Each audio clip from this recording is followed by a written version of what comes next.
Hey, welcome, welcome, welcome. TCCA 2020 in full swing. As you know, this is our 10th year doing TCCA. We have been taking to the future and we have taught like a pirate. And we will be focusing on 2020 vision this year and today. With me is Joan Rivera. She's my co-host, and she will look out for your questions. If you have questions, post them in the chat box, so we will get to them a little bit later. Also, Shalonda Moore, she is in the YouTube stream, so if something is going on, she'll let us know. So we're almost at halftime for today's TCCA, and it's my honor to introduce our presenter for this session, Dr. Katie Alaniz. And she will lead us beyond memorization and multiple choices. So Ms. Rivera and me will be backstage watching, and we will be back at 12:30 to check on some questions or in between. So take it away, Dr. Alaniz. The stage is all yours. Oh, thank you so much for that incredibly enthusiastic introduction. It is an honor and a blessing to join you today to engage in this reciprocal learning experience. This will be an interactive presentation, and so I hope that those of you who are viewing virtually will decide to participate as we have participation opportunities. I just want you to know that if you have questions as a result of the concepts that are presented within this presentation, it would be my joy to answer those questions. Hopefully we'll have the opportunity to answer all questions at the conclusion of the presentation. But I also will be providing my email address as well as my Twitter handle, just in case you would like to reach out either via email or Twitter. I would be honored to serve as a resource for you, because we will be talking about a topic that has so many significant facets. And so there's no possible way that we could address every concept contained within the topic of authentic assessment and engaging learners in transformative learning experiences through incorporating authentic assessment into our instructional practices. But I'm here as a resource for you. So please just know that this is just going to go ahead and give us the opportunity to get started with thinking about some innovative ways in which we can move learners beyond memorization and multiple choice and truly leverage the power of authentic assessment to create transformative learning experiences for our students. And my information is here for you. My email address is there, as well as my Twitter handle. And then also, if you'd like to scan this QR code, it will take you to a direct link to the presentation, PDF version of the presentation. And so please go ahead and do that now if you would like to obtain this presentation to review at a later time. All right. I'm going to give you just about 5 more seconds to go ahead and scan that QR code. All right, let's go ahead and just dive right in. So as we think about authentic assessment, those educators who are fully capitalizing upon the power of authentic assessment are engaging in a revolution in learning, and they are bringing their students into this incredible revolution. So in today's classroom settings, there are so many interactive digital elements that can allow students to be fully active participants in every learning experience. And this is what we're meaning when we're talking about student-centered learning experiences that are truly transformative for today's learner. Now, more than ever before in the history of education, students have the opportunity to learn by doing. And so in this way, learning involves a change in behavior, in the student's behavior, as they apply the knowledge and skills that they have obtained through learning experiences. And we know, I'm sure that anyone in this presentation knows, that digital tools and resources provide unique opportunities for authentic assessment. You are here today because you believe in the transformative power of digital tools and resources within educational settings when they are used effectively, right? Not just simply incorporating digital resources for the sake of being able to check an item off the to-do list and being able to mention to others that you are using digital resources, but instead utilizing digital tools and resources with purpose. Anyone who knows me now well knows that one of my favorite TED Talks, if not my favorite, is Start With Why by Simon Sinek. You might be familiar with this TED Talk, and he's actually addressing the importance of starting with why in corporate settings. But I believe that this principle of starting with why applies to every area of life. And so as we engage in any assessment opportunity, it's important that we start with why, right? And so we're going to talk a lot about that today. I did mention that this is an interactive session, and so we do want to learn from you. I want this to be a reciprocal learning experience for us. And so I'm going to go ahead and open Mentimeter. You may be familiar with Mentimeter. If not, it is a very, very easy to use tool, but I'm going to go ahead and open it now. And if you could please visit menti.com on your device. You can visit menti.com on a smartphone, a tablet, on your laptop, whatever the case may be, that you'll want to open any browser, visit menti.com, and then use the code that is appearing before you on the screen. That code is 879112-4. Again, that code is 879112-4. And I would be so grateful if you could please take a moment to think about your answer to this question. How would you define the term authentic assessment? In your own words, how would you define the term authentic assessment? Please input your answer into the little box that appears before you on your screen once you enter this code, and I would love to be able to see answers shared by our participants. This is anonymous. It's a completely anonymous tool, and so no one will know which answer you have shared, but I would be so grateful if those who are viewing from afar would be able to engage with us by inputting their answer. So I'll give you just a bit of time to do that. I'm perfectly okay with awkward silence as we engage in wait time. I think that that's very important. So appreciate you sharing. Thank you so much. Friends who are viewing at home, I truly, truly appreciate you. So far we have an assessment that really reflects the students' thinking. Beautiful, absolutely beautiful. If we don't engage in authentic assessment practices, how do we really and truly know what our students are thinking? Reliable and valid assessment, tools that lead to expressions that demonstrate actual learning, an assessment that shows what a student knows about a topic. Beautiful.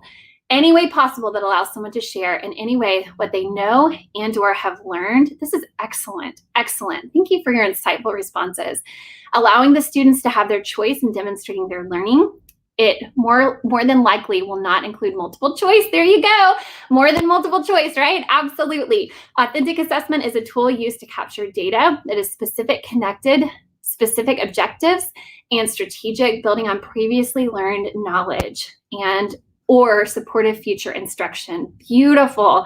An assessment that gauges learning using real-world applications. Love that. Real-world applications are so valuable, so very valuable. It goes beyond simply regurgitating information. It shows students can synthesize information. Beautiful.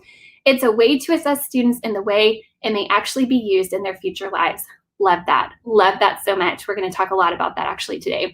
An assessment that is relevant to the students, valid, meaningful, and purposeful. An assignment or quiz test that focuses on objectives from the lesson. Assessment that measures what was learned. An assessment that provides time for students to process information rather than just a grade to receive. Seeing their thinking and knowledge. That's so wonderful, so valuable that we be able to actually witness students' thinking processes as educators, and authentic assessment provides us with the opportunity to do that. What an insightful group we have today. I truly appreciate your willingness to share, to engage in this reciprocal learning experience. You are amazing. Thank you so much for that. All right, I'm going to show you a very, very brief video that provides an overview of authentic assessment. Hopefully this will work well for us.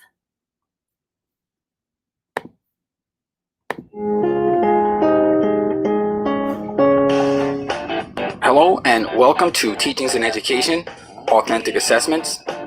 So, why should educators use authentic assessments? Essays and class tests don't really relate to the real world.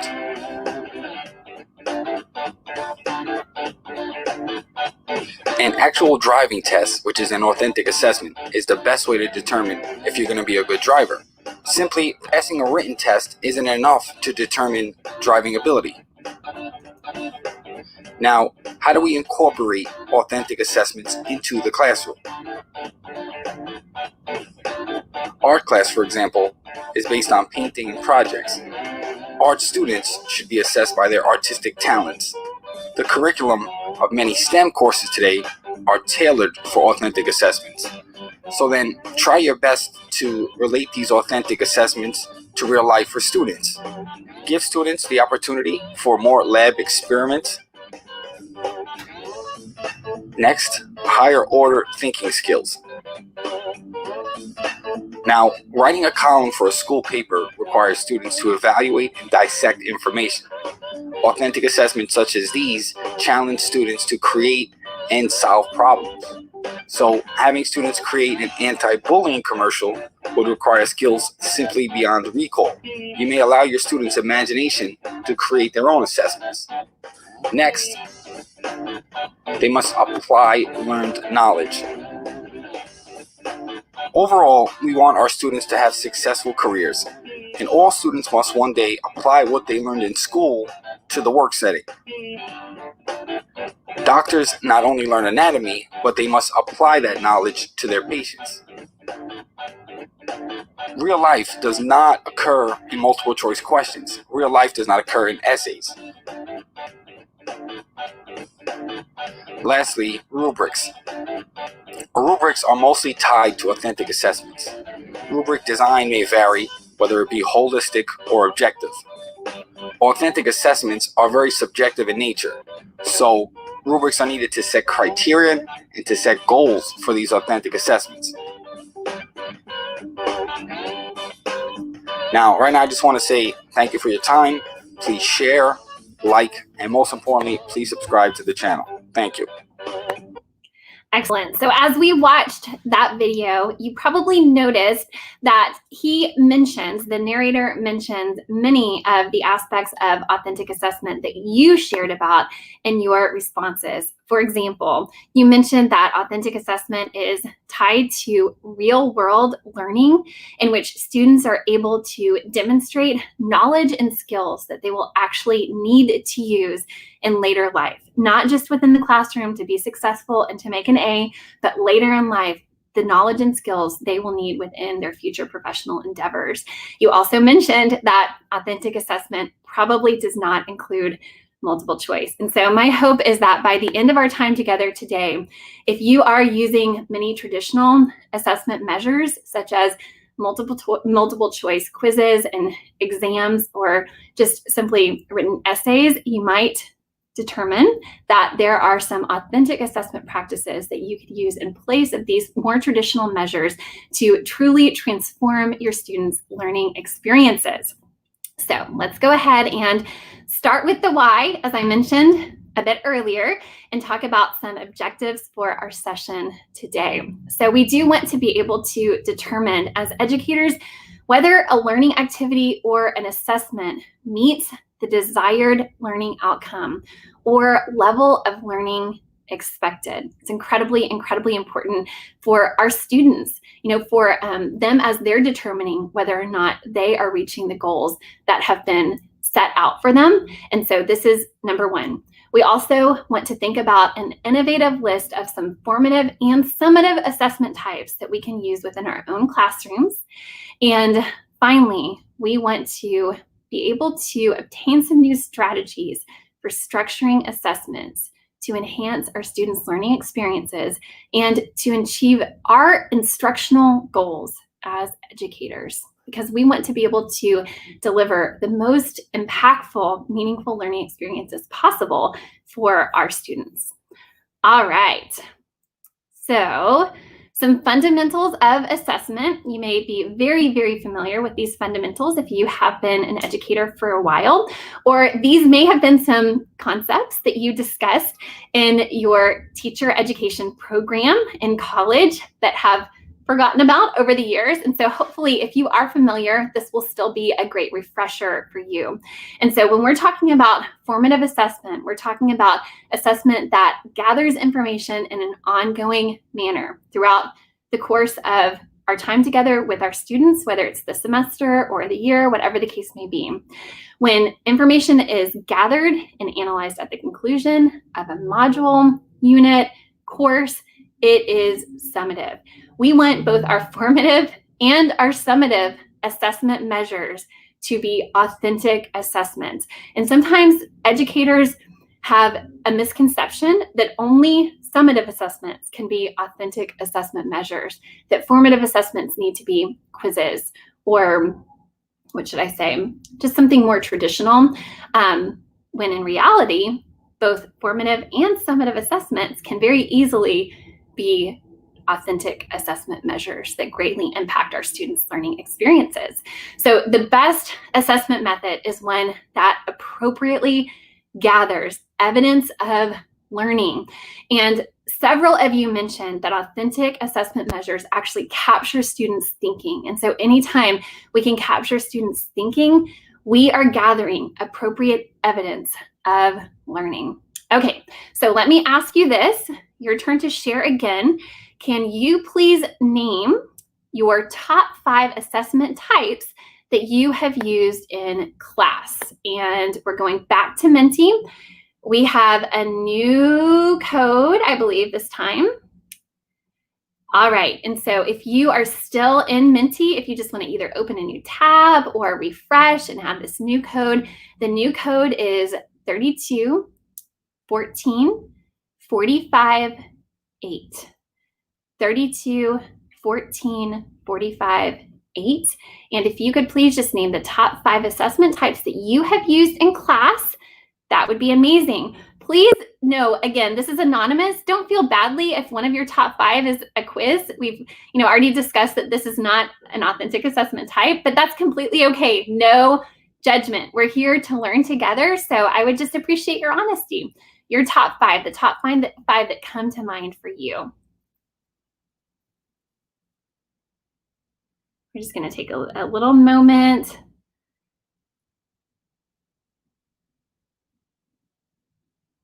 As you share.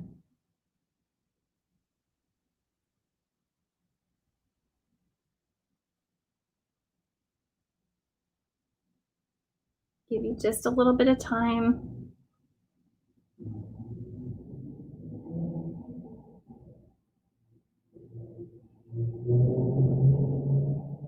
Awesome. This is great. Thank you so much.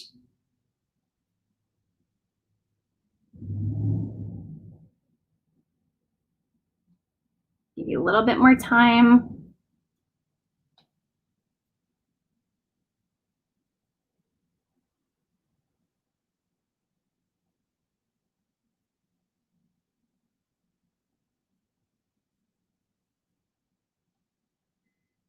Beautiful. If you've used Mentimeter before, you know that in the word cloud setting, which is what we're currently using, the assessment type, or I should say the inputted response that is entered the most becomes largest. And so we see that the response that has been inputted most frequently are quizzes, projects, which is completely understandable because I think that in many curricular settings, many programs that we are given as educators, a quiz is just the standard go-to. Specifically, a multiple choice quiz, it's the easiest to grade. And so sometimes for those of us who are short on time, we just simply use a quiz, right? And so I appreciate your honesty, greatly, greatly appreciate your honesty. I also appreciate that there are other assessment types that have been shared, projects. So that's a very, very broad assessment category, but oftentimes projects can be great authentic assessment endeavors, very effective authentic assessment endeavors. See, presentations, digital portfolio, love that mention. We're actually going to talk about digital portfolios today. Research, create, questioning, playlists, think, write, pair, share, excellent collaborative work. That's beautiful. Voice recording. Thank you so much for sharing. I appreciate you tremendously. I do want to give a little plug here for Mentimeter. You might be very familiar with this tool, or you may have never used it before. It's interesting. I've used it so often that sometimes when I'm giving a presentation, I expect that everyone within the presentation is familiar, and that's not always the case. But I do believe that Mentimeter is an incredibly, incredibly effective tool for gauging students' thinking in real time, and also in a way that is non-threatening to the students. I will say that as an instructor of undergraduate students and graduate students, I teach at Houston Baptist University in our College of Education and Behavioral Sciences. And as I'm teaching students there, sometimes the most insightful students are those that are most hesitant to share in class. And so I love using tools like this that provide students wait time and also give them the opportunity to share through writing, which for some of our students is their most comfortable means of sharing in a group. And so I really appreciate that tremendously. You might also notice that on Mentimeter, I'm going to point you to the bottom right-hand corner of the screen. You can actually see the number of responses, the number of people who have shared thus far. And so I remember that last time we had about 15 responses. Of course, I'm not aware of how many people are in this particular presentation, but I can look there at the bottom to determine how many have yet to respond. And maybe that last person is not going to respond, which is completely fine. But in a classroom setting, for example, of 22 people, I would always wait until this little number here reaches 22 before I move on. And so in that way, I'm assuring that I'm giving my students wait time, which is so great. All right, again, thank you so much for your honesty. Appreciate that tremendously. All right, so as we think about some more traditional assessments, yes, quizzes are often used, but I want you to think beyond that. So many other options that are out there. And you have seen this, I'm sure, many times, but sometimes as we become more seasoned educators, we forget about the importance of moving our students in any way possible to the upper echelon of Bloom's taxonomy. We want to give them opportunities to be more than consumers of information. And when we're simply asking them to memorize information in order to regurgitate it on a quiz or a test, then we're basically asking them to engage in the lowest level of Bloom's taxonomy, remembering. We have no idea whether or not they're understanding, applying, analyzing, evaluating, and most certainly not creating. And so at any point possible throughout our course with our students, our time with them, we want to move them from being consumers of information to creators of new learning experiences. And some educators are under the false conception of Bloom's taxonomy being a singular direction in which students must start first with remembering and then move to understanding, applying, analyzing, evaluating, and creating. And my thought is that every single assignment can involve creation of some sort, not just the assignments that are presented towards the end of the course. And so even the very first assignment that you ever engage in with your students can involve creative endeavors. So we're going to talk a bit more about that today. But if we want to look at Bloom's from a practical sense and just see an example of this in a classroom setting, you might think about a unit on the Bill of Rights, right? And so when we're asking students to remember, we might ask them to remember the preamble to the Constitution by repeating it, which we know is not a transformative learning experience. Understand the Bill of Rights by explaining why it is significant. Okay, so that's a little bit more effective, right? Applying, here we're getting to applying, like actually asking our students to apply their learning. So applying the first 10 amendments to current events. There we go. So now we're engaging in a more meaningful learning experience. Analyzing the freedom of speech by comparing, contrasting how a football coach might view a student's freedom of speech differently from that of a debate team coach. And then evaluating the first 10 amendments by ranking them from high priority to low priority. And here's the key. And justifying this ranking. So asking the students in their own words to justify why they would rank the amendments in this way. Let's see here. Let's go ahead and refresh. No big deal. I might just have to scroll down again. That's completely okay. Here we go. No big deal. It's quick. Okay. And evaluating. Okay, we talked about evaluating. Creating next, finally. So creating a new Bill of Rights that can be applied to students' educational or professional setting. So when we're asking them to create, we're asking them to engage in the highest level of learning. And if you put yourself, if I put myself in the shoes of a student and think of myself progressing through this learning experience, I can tell you undoubtedly that the most meaningful activity for me would be to create a new Bill of Rights. If I were asked to do that, first of all, I would have to use some higher order thinking skills there. And I think that I would truly remember this assignment more than any other contained within this list. And so we want to help our students engage in memorable learning experiences. It's so, so important that we do that. All right, we also want to think about backward design. You may be familiar with this, you may not. So this actually comes from a book called Understanding by Design by Wiggins and McTighe. It's an amazing, amazing resource. Again, it's called Understanding by Design. Please check that out. I would just highly encourage you. I think you can get the book from Amazon for $10, something like that. It's an older book, but it's still truly, truly so relevant. And when we talk about start with why, we're talking about backward design. So first, we start with why by identifying the desired result. So anytime you're trying to create an authentic assessment measure, you want to begin by identifying the desired result. Asking yourself this question: what is it that I want my students to understand and know and be able to do? Such a simple question, but so often overlooked by today's educators because we're working so hard to prepare our students for a test. We're not starting with the why. What is it that I want my students to understand and know and be able to do? And then only after we have answered this first question do we start with the next step, or do we start determining the acceptable evidence. So how will I know that they know what I want them to know, right? If I give them a multiple choice quiz, are they really, or here's what I should say. If I give them a multiple choice quiz, am I going to be assured that they know what I want them to know? Or might they simply be memorizing what I want them to know just for the purposes of taking this quiz and then forgetting it all later? So how can I really give them an authentic assessment measure that provides acceptable evidence of the fact that they know what I want them to know? And then finally, after that, we plan the learning experiences. So what do I need to do in the classroom to prepare them for this assessment? And sadly, most educators start here. So they plan the learning experiences first, and then they think about the assessments that they're going to include.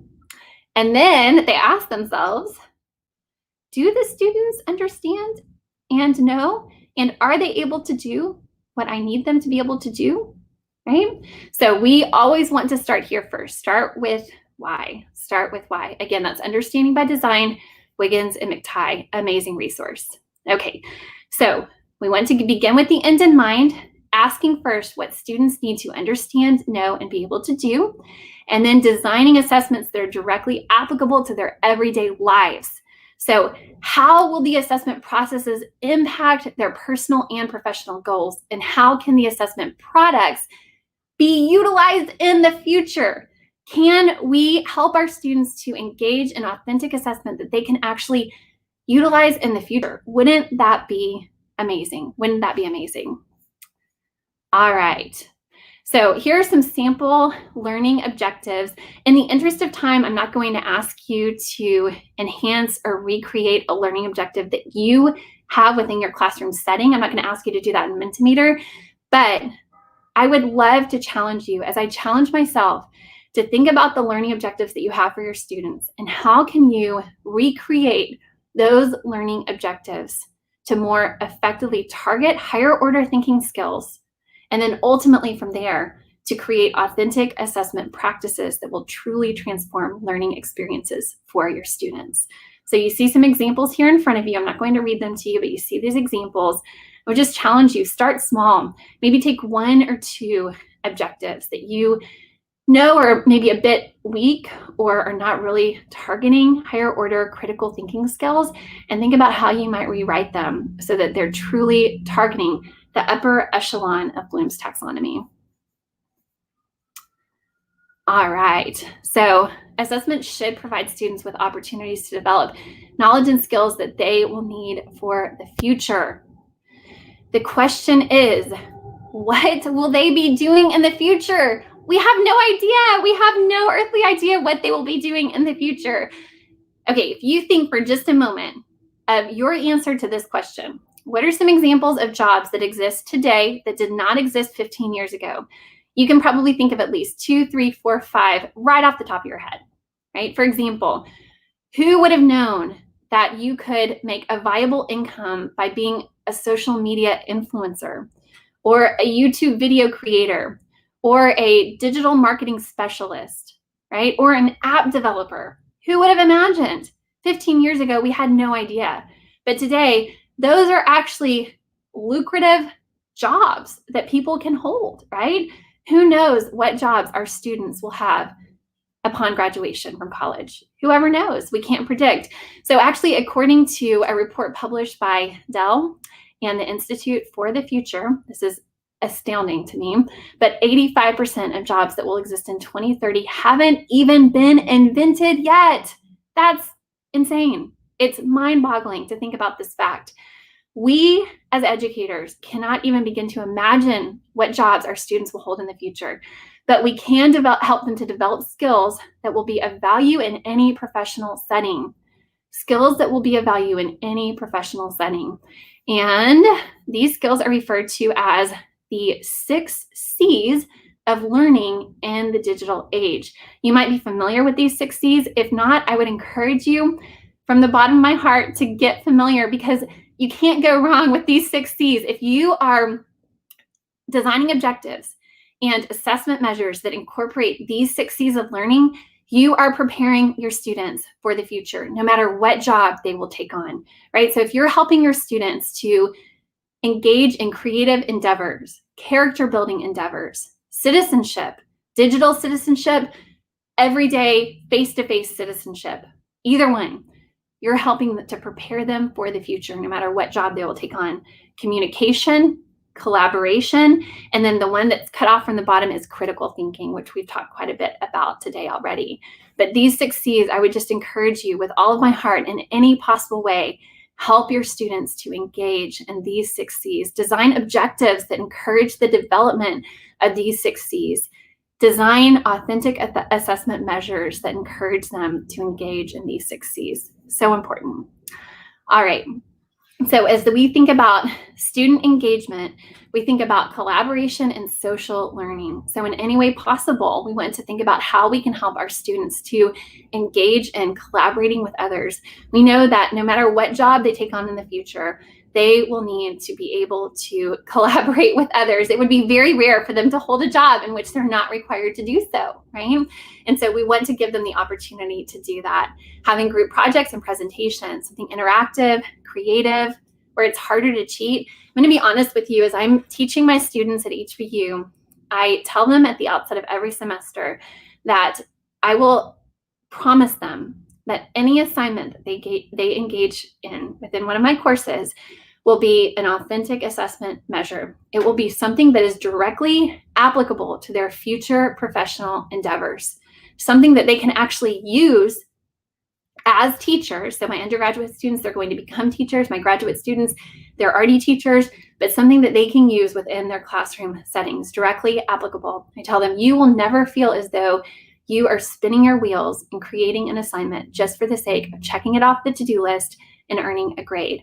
Instead, please put all of your hardest work, all of your hardest thinking, your critical thinking into creating this assignment, because it's going to be something that you're going to use as a professional. And it's impossible to cheat because every single assignment submission is completely unique to that student. There is not a single quiz that would look like anyone else's quizzes. I don't use quizzes at all. And so there's not a single set of multiple choice answers that would be replicated, that could be replicated by another student. In fact, every single assessment measure is different from student to student. All right, so there are so many different tools at our disposal. Obviously today we don't have time to look at all of the tools that can be used for authentic assessment measures, but so many different tools that you can use. And I do want to give you the opportunity actually to share about how you might use some of the tools available to us as educators in today's world, maybe something you've already learned about today in a previous presentation, but how you might use those tools to produce authentic assessment opportunities for students. So, for example, maybe you will use Weebly as an opportunity. If you're familiar with Weebly, it's a website builder, but an opportunity or a platform by which your students can build professional portfolios that could be used in the future. They could possibly be used as they're applying to colleges, right? They would have a professional portfolio that displays their work, the work that they've created, the authentic assessment measures that they've created. So that's just one example, but I'm going to go ahead and ask you to please visit this Padlet. It's padlet.com/Alaniz/more than multiple choice. And so you see it here in front of you. I'm about to click on it. And as I do, you will see it here. All right. So again, padlet.com/Alaniz/more than multiple choice. And in order to contribute to this Padlet, you simply will just need to double click anywhere on the screen and start typing.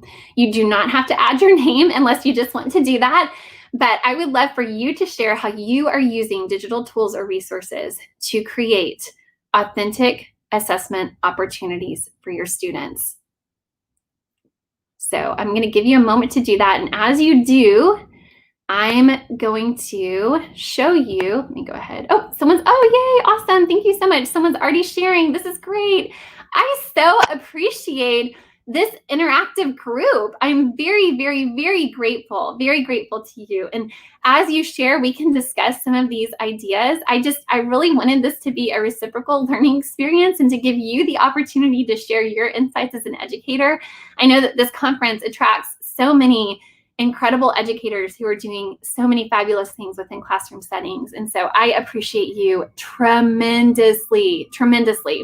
Okay, and as you share, I'm going to actually show you an example of an authentic assessment, actually a number of authentic assessments that have been created by students in our program at HBU. So here we go. Let me go ahead and open this and we'll come back to the Padlet. Please keep inputting your responses. We'll come back. But I told you that within my undergraduate and graduate courses, I always tell my students, you will be designing articles of learning or artifacts of learning, however you want to say this, artifacts of learning that will be utilized within your future professional endeavors. And so I have all of my students, whether undergraduate or graduate, create portfolios. And I actually encourage them to utilize these portfolios within their classroom. So as they're teaching students, I want them to utilize all of the different artifacts of learning that they have created with their students. But I also want them to utilize these portfolios as they are seeking jobs as educators.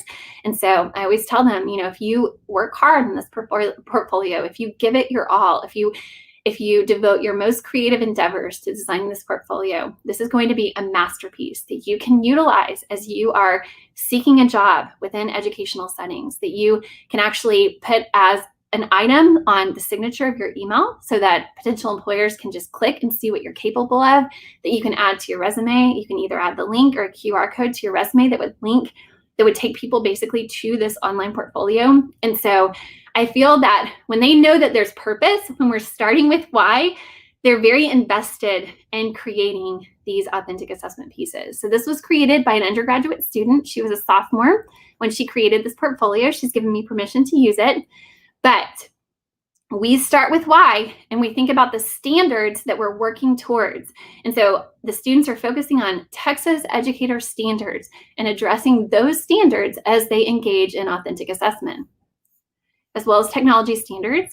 And so here you see in her portfolio, she has the teacher standard, the technology standards listed as well as the associated artifact of learning. So here, this is a tease video. It's a technology enhanced anticipatory set. And so it's basically a video that introduces students to a unit of learning that helps them access their prior knowledge, helps them ask meaningful questions in regards to the future unit. So that's a tease video that she created. She created a Web 2.0 tutorial video to share with others in the class so that she could teach them about a tool that she felt was important for learning in a classroom setting. Just going to kind of scroll through here. I could spend all day, honestly, talking about each one of these. They're all so amazing. But basically, you see that this is a sophomore student. So she was, probably 19 years old when she created this. Amazing job. And she has a number of artifacts of learning here that any potential employer can see, but that can also be used within her classroom setting, which is so, so amazing. So we have this here. I know I have just about 10 minutes left, so I'm gonna wrap up very quickly so that we can answer some questions. I did want to show you a unit plan that she created.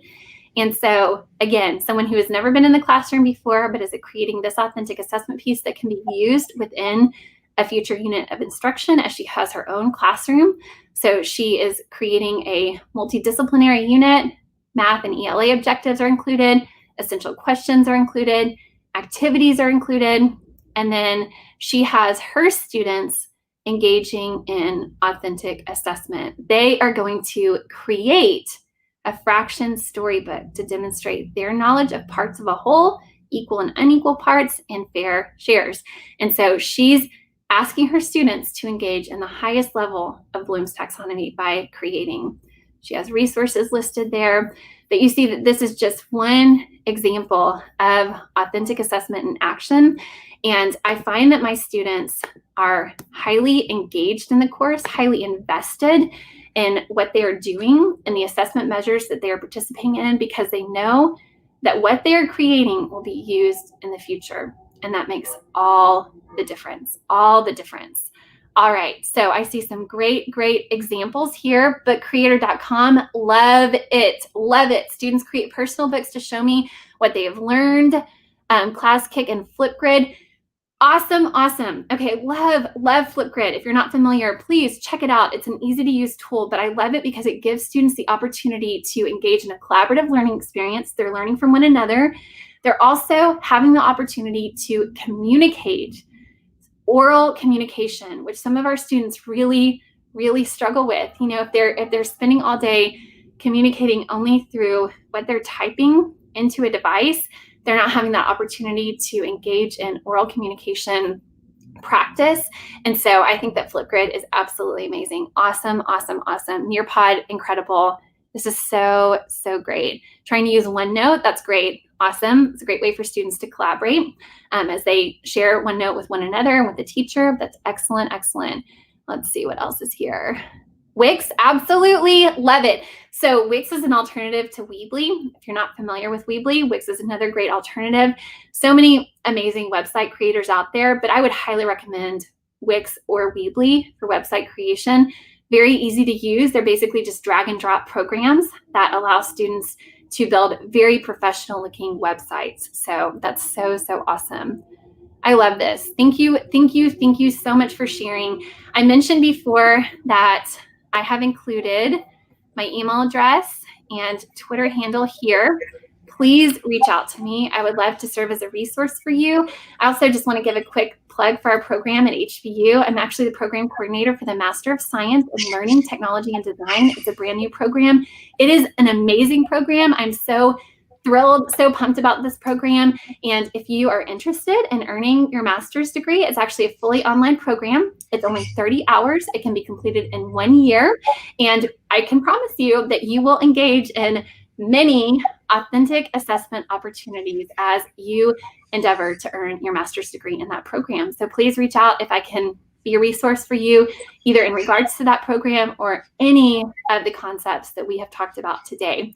Such a great, wonderful opportunity to spend time with you all today. I'm just grateful for your participation and your feedback. Really quick, Dr. Alaniz, there was a question about putting your presentation in the chat. Oh, was yes. one, Let's and see. Okay, so I do have the QR code. You know what I can do? Let's see. Let me go ahead and get that link again, and I would be delighted to add that to the chat. and from a high school teacher, state exams are usually presented not in, in the authentic modality that you explained today. How do we connect those dots? That is such a great question. Let me answer that question, and then I will post to actually, you know what? Okay, I'm going to do this first. I'm going to share my screen one more time so that you can see the QR code. So hopefully you'll be able to go ahead and use that QR code. Let's see here. Whoever needs the presentation, I want to be able to give my full attention to to the question. That was a really, really great question. So I definitely don't want to be distracted. Okay, here we go. So you have the QR code in front of you, so you can scan that in order to link to the presentation, a PDF of the presentation. But yes, absolutely. That is so difficult for today's teacher because so many of us are working towards helping students prepare for assessment, for state assessment. And I will say that I have been a teacher in that situation. And I have, as a new teacher, I felt that I needed to devote all of my time simply to helping students prepare for the test by drill and kill, basically. And I found that that was an incredibly ineffective way of actually preparing my students not only for the test, but also to engage in any real life academic or professional endeavors. It basically was killing my students. And so instead, I decided that I would try to incorporate opportunities for authentic assessment that would address the objectives that align with the exam. And so, I would say you do have your set of objectives that you're working towards with your students in any given grade level and subject area. Continue to work towards those objectives, but rather than just giving them quizzes that will help prepare them, or that seemingly will help prepare them for the exam, think about how you can design authentic assessment measures that relate to those stated objectives that will be presented on the exam. And as they engage in those authentic assessment measures, the students are able to address the objectives through hands-on real-life applications. They will learn the material more fully than you ever thought possible, certainly more fully than they would through drill and kill practice measures. And so that would be my word of advice to you. If you have a specific objective you're wanting to work towards and you want to email it to me, I would love to help you brainstorm an authentic assessment measure to address that objective. That's definitely one of my passions. And so I would be so grateful to help you with that. But I'll just say that I've been in your shoes. I've been in that situation where I was very pressured to engage in drill and kill practices in preparing for the exam, and it was not helpful to my students. And it really honestly took the passion out of learning. And so anytime we can take those objectives and design an authentic assessment measure to address them, we are hitting the sweet spot of learning. Okay, and there was John, hold on. Yeah, one quick question. Mr. Glenn Bailey from Avalos, he's an art teacher, asked, are there scholarships available for the program you mentioned? Oh, that's a great question. You know what? Reach out to me and we can discuss this. We have certain university scholarships, but I also always encourage students to look out for private scholarships as well. I will say that private scholarships help me to fully fund my education, my graduate education, which is such a blessing. And so I would love to help you with that too. So just reach out. It would be an honor to assist you in that process. Yeah. So, whoa, I'm still digesting how important it is when we, do everyday business designing assessments, and how some small things like the question types we use can elevate those assessments in a way. I need to digest that way more than so you made me think about that. So I want to thank you so much for being with us today, and for a great presentation, and hopefully you keep with us and come back next year person to person. So absolutely, hopefully. I would love it. I would love it. It was an honor and a blessing to spend time with you all today. Thank you so much, everyone. So appreciate the two of you and your excellent facilitation of this session. You guys are amazing. Thank you so much. And where this brings us to the end, you need to go down the hallway to the left to the next session, and it starts right at 1 o'clock. Thanks again, and bye-bye. Bye. Take care. God bless you all.